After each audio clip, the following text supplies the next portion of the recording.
Mais si, on va chez Sopra. Soprasteria. Soprasteria Saint-Herblain. Belle. Je croyais qu'on parlait toute la route. Dodane, attention, passage piéton. Belle ESN. Et donc, nous rencontrons Ambre. Puis voilà, en route. Hein.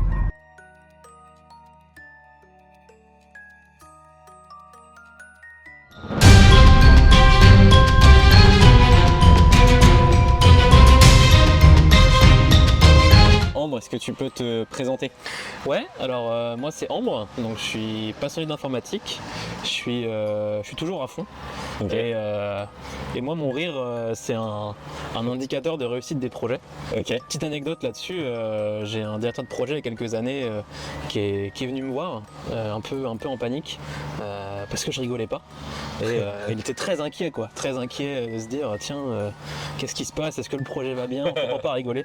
Donc voilà, c'est plutôt une caractéristique qui me représente bien. Est-ce que si j'arrive à te faire rigoler pendant l'interview, ça veut dire que tu te sens bien ou pas? Ouais, après ça va être facile. Il faut que je le prenne comment? Est-ce que tu peux parler de ton job? Aujourd'hui, donc moi je suis développeur, principalement développeur. Donc j'interviens sur tout un tas de projets au sein de l'agence service public, donc chez Soprasteria. Okay. Mais à côté de ça, j'ai plein d'autres casquettes. Je suis aussi directeur technique de cette agence. Okay. Puis j'ai aussi des rôles de formateur, manager, recruteur aussi. Okay. Toujours dans la bonne humeur. C'est quelque chose qui me parle pas mal. Parce que du coup, on a la possibilité, nous aujourd'hui, là chez Soprasteria, de se diversifier, pas forcément être juste à produire du code ou autre chose comme ça. On peut toucher à plein de choses qui nous intéressent. Et moi, j'aime bien toucher à tout, donc effectivement. T'es toujours dans la prod? Ouais, toujours. Toujours. Ok. Toujours, ouais. Et t'as toujours eu envie de travailler dans... Est-ce que depuis tout petit, en gros, tu t'es dit... Alors non, pas spécialement. En fait, moi j'ai toujours été intéressé par le domaine scientifique, tout ce coin-là. Et j'ai toujours été un peu indécis, quoi. Je savais pas ce que je voulais faire et je voulais me fermer le moins de portes possible. Okay. Donc en fait, assez logiquement, je me suis retrouvé en informatique, en école d'ingénieur en informatique, mais sans forcément pas prévu. Un grand intérêt pour le truc. Et en arrivant en entreprise, là j'ai vraiment découvert l'ingénierie en informatique. Okay. Et pas juste écrire du code, mais comment on le réfléchit, comment ça s'intègre dans un tout. J'aime bien voir ça un peu comme... tu vois, comme une usine dans d'autres spécialités en ingénierie, où on a une usine de production, des tests qualité, des contrôles, etc. Et ça me parle beaucoup, notamment parce que moi je suis arrivé chez Soprasteria en stage, du coup il y a 7 ans. Parce que j'allais te demander combien de temps ça faisait que tu étais... Ça fait un peu plus de 7 ans aujourd'hui que chez Soprasteria, je suis arrivé en stage, et du coup mon stage, moi, c'était de mettre en place toute une usine logicielle, toute une plateforme d'intégration continue pour un plateau projet avec 70 développeurs, etc. Donc vraiment plonger dans ce truc-là, de se dire ok, comment on fait pour que les gens ils produisent du code mieux, quoi. On passe pas du temps sur des tâches un peu répétitives, sans valeur ajoutée, etc. Donc ça m'a beaucoup animé. Et puis depuis cette arrivée en stage, du coup derrière ça, voilà, j'étais développeur full stack d'abord. Après j'ai pris un rôle plutôt de lead développeur dans une petite équipe. Et à côté de ça, j'ai toujours continué à avoir ce rôle un peu d'industrialisation que j'ai pu avoir au niveau de l'échelle à Nantes, quoi, de Soprasteria à Nantes, sur différents projets, accompagner les projets sur leur choix d'industrialisation, les tests, les performances, etc. Donc plein de choses intéressantes comme ça.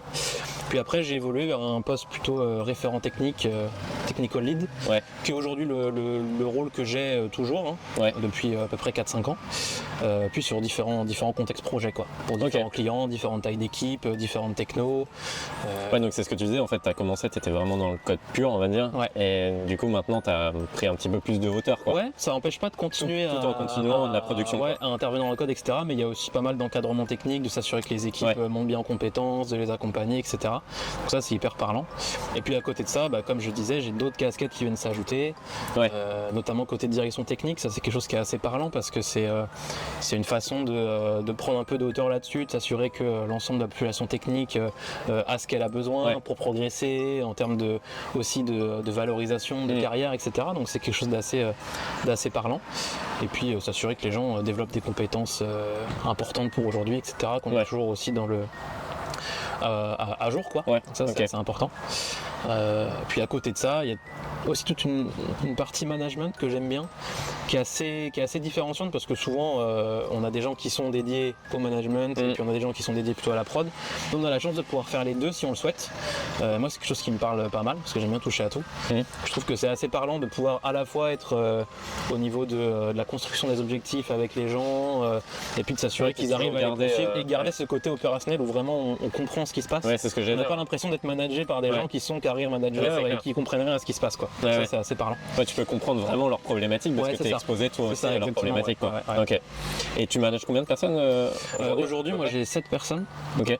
Donc plutôt sur un rôle de mentorat où on les accompagne dans leur carrière, etc. Ouais. Donc voilà. Ok. Est-ce que tu peux nous parler un petit peu plus de la mission de Sopra Steria? Ouais, donc la mission de Sopra Steria, donc, c'est d'accompagner les entreprises et les organisations dans leur transition numérique, globalement. Donc dans cette transformation-là. Nous aujourd'hui, on est à peu près 56 000 dans le monde, un peu plus de 20 000 en France, à peu près 1600 à Nantes, donc ça fait quand même pas mal de monde. Ouais, quand même, ouais. Et on travaille notamment pour différents secteurs. Alors ici à Nantes, on a donc les services publics, dont je fais partie, mais on a aussi la banque, le transport, énergie, on a une partie conseil aussi, je dois en oublier, mais et vous êtes répartis par secteur à chaque fois Ouais, c'est ça, on est plutôt organisé par secteur, histoire d'avoir une cohérence globale entre différents clients d'un même secteur, parce que globalement c'est souvent des enjeux qui sont proches. Exemple, nous côté service public, il y a des forts enjeux de souveraineté notamment, souveraineté de données, donc quand on parle de cloud, quand on parle de data, ça ramène des contraintes de souveraineté, de vie privée, etc. Qui sont très proches au secteur. Typiquement dans le retail, c'est pas le cas. Donc il y a ce genre de focus sectoriel, quoi. Ok. Et du coup, est-ce que tu peux nous parler des valeurs de Sopra Steria? Ouais. Alors chez Sopra Steria, il y a quand même pas mal de valeurs. S'il y en a une à retenir et qu'on a un peu creusé là, c'est l'axe liberté. Où en fait on est vraiment libre d'entreprendre des choses, d'avoir des idées, même en termes de carrière. En fait, on peut faire plein de choses. Moi, je suis passé par du développement web. Aujourd'hui, je fais du data. C'est un bon exemple.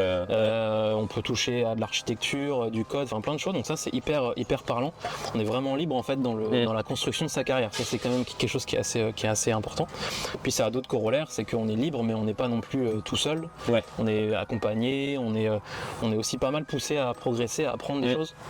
Ça, c'est quelque chose qui est très valorisé. On pousse la formation, on a notre propre centre de formation pour les collaborateurs internes, où les formations sont données aussi par des collaborateurs. Et c'est vous qui êtes force de proposition sur les formations? Oui, tout à fait. Typiquement, aujourd'hui, si on se dit qu'il y a un besoin de formation dans tel ou tel domaine, eh ben, on peut le proposer, monter la formation, y contribuer, la donner derrière, former des nouveaux formateurs qui vont aussi de la donner derrière, etc. Donc ça, c'est assez parlant. Et surtout, c'est des formations qui sont données par nous, pour nous. Donc c'est vous qui, par exemple, ça pourrait très bien donner une formation. Typiquement, quand j'anime une formation, c'est pour des collaborateurs sur Steria. Et donc derrière, ça a beaucoup plus de sens parce qu'on peut vraiment parler de qu'est-ce qui n'a pas marché, quelles difficultés on a eu. On n'est pas juste sur de la surface. Et puis au moment où il y a un problème. Et puis les gens, je pense, osent plus facilement de poser des questions. Oui, parce que ça fait aussi un peu de réseautage derrière. C'est-à-dire, ça permet de créer des liens. Et après, ça arrive souvent que des gens qu'on a eu en formation, ils reviennent nous voir derrière en mode tiens, j'ai ce problème. Donc là, on rentre dans du concret, quoi, donc c'est hyper parlant. Ok. Est-ce que tu connais les actualités à venir de Sopra Steria? Ouais, alors déjà il y a le DevFest. On va participer là, du coup en octobre. On va aussi participer là en septembre au salon de la data à Nantes. Donc voilà. Et puis nous, on aime bien organiser aussi régulièrement des petits événements autour de la tech. Là, notamment, c'est un peu du passé, mais c'est quand même proche, c'était en juin. On a organisé un petit événement là, à destination plutôt de nos clients et de nos partenaires autour de la tech. Donc toujours la tech créé par des techs pour des techs, pas un événement commercial ou quoi, où on a pu échanger autour de conférences, d'échanges techniques l'après-midi, etc. Donc ça, c'est assez parlant. Puis j'avais eu la chance d'animer toute l'année, quoi. Là-bas. Ouais, c'est toute l'année, c'est un peu par opportunité, etc. Et puis en termes d'actualité, là, on va avoir la campagne de stage Annonce qui va démarrer là avec la rentrée. Donc ça, c'est quand même un gros événement pour nous parce qu'on. C'est quoi en fait comme événement? C'est simplement, on va lancer notre campagne de recrutement et comme aujourd'hui, on a quand même pas mal de de monde qui passe par là. Moi, le premier, typiquement, je suis passé par là. C'est un super exemple. C'est très parlant pour nous et cette campagne-là va se lancer là à la rentrée septembre-octobre. Donc on a ça en actualité. Puis après, un peu plus légère, donc vous avez pu le voir, là, on est un peu en train de rénover nos sites, mettre un petit coup de peinture sur nos sites, donc ils vont être beaucoup plus au goût du jour. Ouais. Et puis, petit truc un peu plus léger, on va lancer des petites Olympiades là, nous en interne, pour un peu se tirer la bourre entre les agences sur différents jeux vidéo, sport, etc. Donc ça va être sympa. Ouais, ça va être sympa. Ok, vous faites ça là bientôt là? Ouais, ça arrive en octobre. Ouais. Ok. On va parler un peu, parce qu'on est là pour parler du DevFest. Ouais. Vous y participez depuis combien de temps? Alors en sponsoring, que je me souvienne, c'était 2019 la première fois qu'on a été sponsor. Après, c'est un événement auquel on va tous les ans depuis, en tout cas que moi je suis arrivé chez Soprasteria, on y va tous les ans. Ok. Mais en tant que sponsoring, la première année c'était en 2019. Ouais. On avait un petit stand qui payait pas de mine à l'entrée. C'était l'année du rock'n'roll, on pouvait se faire un petit faux tatouage, repartir avec un faux tatouage. Voilà, c'était assez rigolo. Ouais. Puis après, ouais, Covid, ça a évolué. Oui. On a eu la période Covid, donc 2020 il n'y a pas eu. 2021 on l'a pas fait. Ah, vous l'avez pas fait? Non, 2021 on n'a pas sponsorisé. D'accord. Justement, on n'a pas sponsorisé et c'était un peu dommage et ça a un peu poussé le fait d'avoir envie de, pour les 10 ans notamment, pour les 10 ans du DevFest en 2022, de vraiment marquer le coup. C'est-à-dire cet événement-là, en fait, nous, il nous parle, en tant que tech, il nous parle, on a envie d'en faire partie. Et donc du coup là on a eu le sponsoring XXL, le plus gros du DevFest. C'était un chantier de fou auquel j'avais participé. Et l'année d'après, donc 2023, on met le couvert, pareil, sponsoring XXL, on continue sur la lancée, à fond, on reprend la même équipe d'orga, on y va, voilà, ça s'est super bien passé, toujours à fond. Et puis là, cette année, là, le GDG, ils n'ont pas voulu de nous pour une troisième fois en XXL, tant pis, voilà, on veut pas. Mais c'est vrai que toujours, vous aviez vraiment un énorme stand, pour les coups. C'est ça. Vrai. Mais toujours présent, donc Platinum cette année, et puis toujours à fond. Et là, du coup, cette année, moi j'ai la chance de cette fois porter le chantier, pas simplement y contribuer. Donc pas tout seul, il y a toujours une équipe derrière, etc. Mais c'est assez enrichissant vraiment d'essayer de gérer ce truc-là. C'est pas mal de boulot quand même, qui est assez différent, chose que j'ai pas fait avant. Donc c'est assez parlant. Ouais. Ok, je vais pas encore te questionner sur le thème, mais prépare-toi. Ça marche. Chaque année, du coup, vous renouvelez le partenariat. Tu l'as un peu évoqué, mais j'imagine qu'il y a pas mal de retours positifs suite à. Je me permets, j'ai pas envie que tu te fasses piquer par un moustique. C'est du direct. Voilà. J'imagine que chaque année, vous renouvelez le partenariat, donc j'imagine que vous avez des impacts positifs. Est-ce que tu peux nous en parler? C'est un événement qui est hyper attendu, donc à la fois pour l'équipe d'orga qui prend vraiment beaucoup de plaisir à faire ça, mais aussi pour les collaborateurs, les collaboratrices qui y vont. Aujourd'hui, nous, c'est vraiment devenu un rendez-vous, c'est-à-dire qu'on envoie quasiment 200 personnes là-bas tous les ans. Ah oui, c'est énorme. Alors, pas toujours les 2 jours, seulement un jour. Tout le monde est connecté à fond. Mais tout le monde est à fond, et pareil pour l'achat des places, tout le monde est à fond. Et c'est vraiment quelque chose qui est rentré dans pas le quotidien, mais en tout cas qui est très attendu, quoi. Un peu comme on attend Noël, on attend le DevFest Nantes, quoi. Ça permet vraiment de consolider aujourd'hui la communauté technique qu'on a au sein de Soprasteria. Ouais, donc pour les équipes déjà, ça. Aujourd'hui, c'est quelque chose qui est assez important pour nous. Il y a un vrai shift de la direction il y a quelques années sur est-ce qu'on est une boîte tech, oui ou non. Et la réponse est oui. Et donc du coup, l'enjeu derrière ça a été de constituer vraiment une communauté technique qui s'appelle nous Tech Me Up chez nous, dont on a la petite mascotte ici. D'ailleurs, venez sur le stand, vous pourrez peut-être en gagner. Ah, il y a déjà un premier leak. Mais voilà, donc il nous consolide pas mal et qui permet de vraiment se consolider même nous en interne. Puis après, ça permet aussi de montrer qu'on est un acteur majeur quand même de la tech aussi sur le bassin nantais, parce qu'on est aujourd'hui, comme je le disais, 1600 à Nantes. On est quand même, en tout cas en termes de nombre, assez incontournable, et donc il faut qu'on montre aussi qu'on s'investit dans ces événements-là. C'est hyper important et hyper valorisant aussi pour nous, quoi. Ouais, carrément. Et du coup, vous avez déjà eu des collaborateurs qui ont animé des conférences? Ouais, tout à fait. Ouais. Alors l'année dernière, on avait une conférence qui avait été retenue, qui avait été animée autour de l'IA de confiance. Donc qui est aujourd'hui Soprasteria intervient sur un projet multi-entreprise, etc. autour de l'IA de confiance qui s'appelle confiance.ai. travaille, sur lequel on intervient sur tout ce qui est hébergement, notamment toute la partie technique entre guillemets, pour permettre aux entreprises de développer des cas d'usage autour de cette confiance-là, l'explicabilité, etc. Donc c'était une conférence là-dessus qui avait été animée. Et l'année dernière, j'avais été retenu en backup, pas pu animer la conférence, mais cette année on remet le couvert tout à fait, et cette fois on a 2 conférences, donc avec 4 speakers et speakeuses, une qui parlera de Coder, qui est un outil qui sert à déporter finalement son environnement de développement. Donc ça sera animé par Mélissa Pinon et Paul Julimin. Et puis cette année, tout à fait, j'ai été retenu avec mon acolyte Gwenaël Beck pour animer un Code Lab autour de Kubernetes, les bases de Kubernetes, et un peu démystifier une architecture containerisée. Ce premier pas qui peut faire un peu peur de se dire ok, comment j'y vais, etc. Donc un peu démystifier ça, remettre les bases pour qu'après les gens puissent venir rajouter plein de choses qui verront à cet événement là quoi. Et tu as déjà animé des conférences? Oui, tout à fait. Tout à fait. C'est quelque chose dans lequel je me suis lancé il y a 2 ans à peu près. Ça va, c'est pas...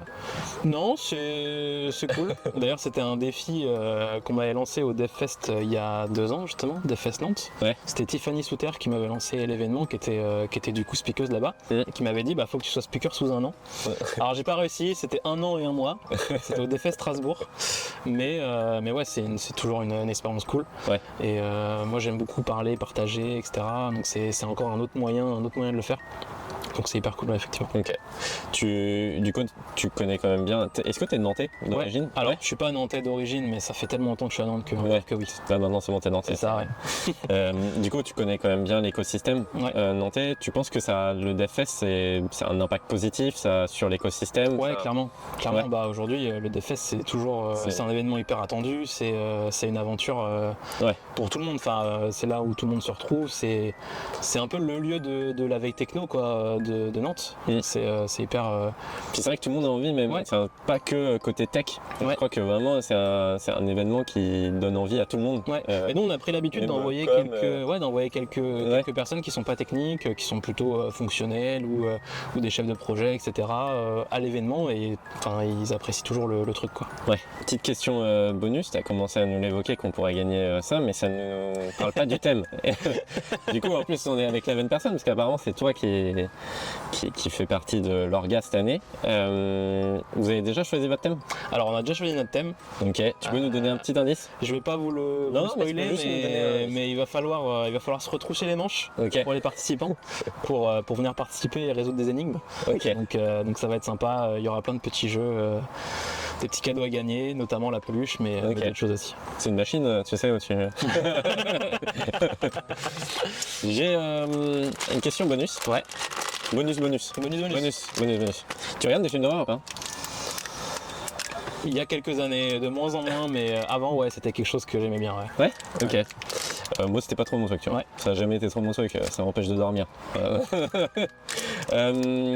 Ça, c'est les bonbons. Alors en fait, le problème, c'est qu'à chaque fois, on me dit qu'ils piquent pas trop. Donc t'as de la chance. Ça pique pas trop. T'as pas d'allergie? Non. Parce que bon, le but, c'est pas de mourir quand même, c'est vraiment dommage. C'est un chewing-gum. Est-ce que tu peux. Ça serait mourir en légende. Ça serait mourir en légende. Et peut-être que nous, on ferait mais vraiment un max de vues qu'on n'a jamais fait. C'est ça. Mais je sais pas si franchement, mourir pour ça va. C'est peut-être too much. Ce que je te propose, c'est de prendre ce petit moment qui est un peu amer et de nous parler de ton film d'horreur préféré. Ça marche. Celui qui t'a fait le plus flipper, quoi. Moi, mon film d'horreur préféré, je dirais que c'est Sinister. Ah, je ne connais pas. Qui est un film un peu ancien. Pas si ancien que ça, mais ça doit avoir 15 ans à peu près. Où c'est des gens qui s'installent dans une maison. Et une famille qui s'installe dans une maison qui était hantée, quoi. Et où en fait ils vont se faire un peu tuer par. Ce que j'aime bien, c'est que c'est à la fois gore, mais c'est très. C'est suspense. C'est très suspense. Moi, c'est les pires. C'est vraiment le truc qui. Tu sais pas à quel moment ça va. Qui te prend un peu au trip, quoi. C'est pas Scream où c'est très très kitsch, etc. Là, c'est vraiment assez profond. Donc, ça me parle pas mal. Et en gros, c'est la petite fille de la famille qui se fait posséder et qui va finir par tuer tout le monde. Dans la famille, quoi. De façon un peu trash, quoi. Ça me donne pas envie de le voir, mais c'est que ça doit être bien. Bon, merci beaucoup, Ambre.